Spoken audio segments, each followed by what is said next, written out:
അങ്ങനെ സർക്കാർ ഉദ്യോഗസ്ഥർക്ക് കുറച്ച് സന്തോഷമുണ്ടാകുന്ന പുതിയ വാർത്ത വീണ്ടും വന്നിട്ടുണ്ട്. ഈ വാർത്തകൾ സോഴ്സ് വെച്ചിട്ടാണ് ചെയ്യുന്നത്. അപ്പോൾ ഉടനെ തന്നെ ഇതിപ്പോൾ ഇത് ഇട്ട് കഴിയുമ്പോൾ ഉടനെ ഇതിൻ്റെ താഴെ വന്ന് പൊങ്കാല ഇടരുതായിരുന്നു. ഇതങ്ങനെയാണ് അങ്ങനെയാണ് ഇത് ഉടനെ കൊടുത്തില്ല എന്ന് പറഞ്ഞ് പറയാം. കിട്ടുന്ന വാർത്ത നമ്മൾ അപ്പോൾ ജനങ്ങളെ അറിയിക്കുന്നു. കൊടുക്കുമെങ്കിൽ കൊടുക്കുമെന്ന് പറയും, കൊടുക്കില്ലെങ്കിൽ കൊടുക്കില്ല എന്ന് പറയും. കൊടുക്കാൻ തീരുമാനമുണ്ടെങ്കിൽ അത് പറയും. എന്താണോ അവിടെ സെക്രട്ടേറിയറ്റിലും നമ്മൾ വിവിധ സോഴ്സുകളിൽ, ഒരു ജേർണലിസ്റ്റ് എന്നുള്ള നിലയിൽ വിവിധ സോഴ്സുകളിൽ നിന്ന് കിട്ടുന്ന കാര്യങ്ങൾ നമ്മൾ കൊടുക്കും.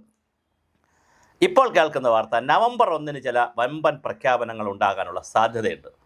എന്തൊക്കെയാണ് പ്രഖ്യാപനങ്ങൾ? ഒന്ന്, DA ഒരു 4%, 3 മുതൽ 4% വരെ DA കൊടുക്കാൻ സാധ്യതയുണ്ട്. ഒരു ഗഡു കൂടി, നമ്മൾ ഗഡു എന്നാണ് പറയുന്നത്, കടു എന്നൊക്കെ പറയാറുണ്ട്, ഒരു കടു കൂടി കൊടുക്കാൻ സാധ്യതയുണ്ട്.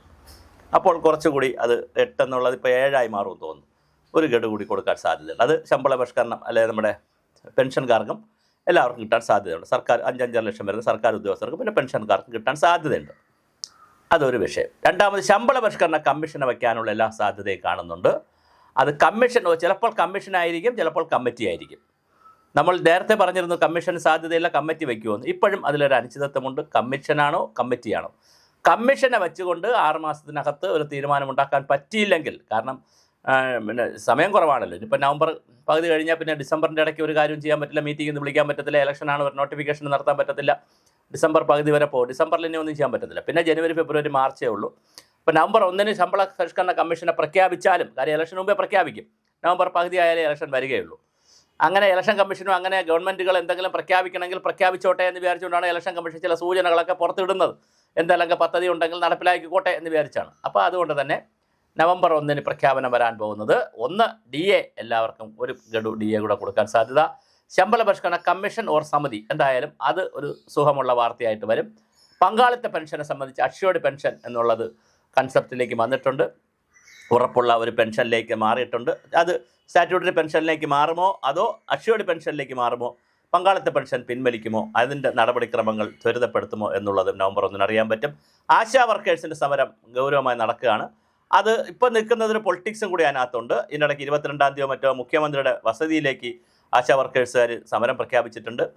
അന്ന് തന്നെ തിരുവനന്തപുരത്ത് വേറെ ചില സംഘടനകൾ നമ്മുടെ സർക്കാരിനെതിരെ സമരം പ്രഖ്യാപിച്ചിട്ടുണ്ട്. അത് പിന്നെ വേറൊരു കാര്യമുണ്ട്, സർക്കാർ കൊടുക്കുമെന്ന് പറഞ്ഞാലും സമരം ചെയ്ത് കിട്ടിയാൽ മാത്രമേ അത് ശരിയാവുകയുള്ളൂ. അതൊരു വർഗ ബഹുജന സമര സിദ്ധാന്തത്തിൻ്റെ ഒരു ഭാഗമാണ്. സർക്കാർ കൊടുക്കുമെന്ന് അറിഞ്ഞാലും നമ്മൾ സമരം ചെയ്യണം. സമരം ചെയ്ത് കിട്ടുന്നതിൻ്റെയാണ് അതിൻ്റെ സുഖമുള്ളത്. കരഞ്ഞിട്ട് കിട്ടുന്ന ഭക്ഷണത്തിനാണല്ലോ കൂടുതൽ സ്വാദ് കൂടുതലുള്ളത്. മാത്രമല്ല, EMSൻ്റെ കാലം മുതൽ പണ്ട് മുതലേ പറയുന്ന ഒരു വർഗ സമര സിദ്ധാന്തമുണ്ട്. സിദ്ധാന്തം മറ്റൊന്നുമല്ല, എല്ലാവർക്കും അറിയാവുന്ന കാര്യമുണ്ട്, ഞാൻ പറഞ്ഞതുകൊണ്ട് പുതുമയെന്നുള്ളൂ, എന്നാലും പറയുകയാണ്. നമ്മൾ സമരം ചെയ്യണം. തൊഴിലാളികളെ, ഏത് വിഭാഗം തൊഴിലാളികളാണോ ആൾക്കാണ് എന്തോ കൊടുക്കാൻ സമരം. ഇനി എന്തെങ്കിലും പ്രഖ്യാപനം ഗവൺമെൻറ് അടുത്ത ക്യാബിനറ്റിലേക്ക് പോകുന്നു, അല്ലെങ്കിൽ 6 മാസം അല്ലെങ്കിൽ 1 മാസം 2 മാസം കഴിഞ്ഞ് പ്രഖ്യാപിക്കാൻ പോകുന്നുണ്ടെങ്കിലും ഗവൺമെൻറ്റിൻ്റെ ചർച്ച ആരംഭിക്കുമ്പോഴേ ഗവൺമെൻറ് ഭരണ പാർട്ടിക്ക്, ഭരിക്കുന്ന പാർട്ടികൾക്ക് വിവരം കൊടുക്കുക, ഇങ്ങനെ ഒരു തീരുമാനം വരാൻ സാധ്യതയുണ്ട്, നിങ്ങൾ ഉടനെ സമരം തുടങ്ങിക്കോളാൻ പറയും. ഉടനെ തന്നെ എല്ലാവരും സംഘടിപ്പിച്ച് തിരുവനന്തപുരത്ത് വന്ന് സെക്രട്ടേറിയറ്റ് മാർച്ചൊക്കെ നടത്തി കുറേ പണമൊക്കെ പിരിച്ച് വലിയ ബഹളമൊക്കെ ഉണ്ടാക്കും. എന്നിട്ട് ബഹളം കഴിയുമ്പോൾ സർക്കാർ പ്രഖ്യാപിക്കും. അപ്പോൾ ജീവനക്കാർക്കും സന്തോഷം, നമ്മൾ കരഞ്ഞിട്ട് സങ്കടപ്പെട്ടിട്ടാണല്ലോ കിട്ടിയിരിക്കുന്നത്. അപ്പോൾ അവരെ സംഘടനയും വളരും, സർക്കാരിനും ക്രെഡിറ്റായി. ഇതൊരു തന്ത്രമുണ്ട്. ഇതൊരു തന്ത്രമല്ല, ഇതൊരു രീതിയുണ്ട്. അതുകൊണ്ട് സമരവും വരുന്നുണ്ട്. അല്ലെങ്കിൽ പിന്നെ ഇന്നിപ്പോൾ ഈ വാർത്ത ഈ പത്രങ്ങളിലൊക്കെ വന്ന സ്ഥിതിക്ക് ഇപ്പോൾ സമരത്തിൻ്റെ ആവശ്യമില്ലല്ലോ, ഗവൺമെൻറ് കൊടുക്കുമല്ലോ. അങ്ങനെയല്ല, ഞങ്ങൾ സമരം ചെയ്ത് ധീര സഖാക്കളും ധീര വനിതകളും ഒക്കെ പോയി സമരം ചെയ്താണ് ഞങ്ങൾ നേടിയതെന്ന് വരുത്താൻ വേണ്ടി സമരം ചെയ്യുകയും ചെയ്യും. എന്തായാലും സമരം ചെയ്താലും ഇല്ലെങ്കിലും നവംബർ 1 വലിയ പ്രഖ്യാപനങ്ങളുണ്ടാവും.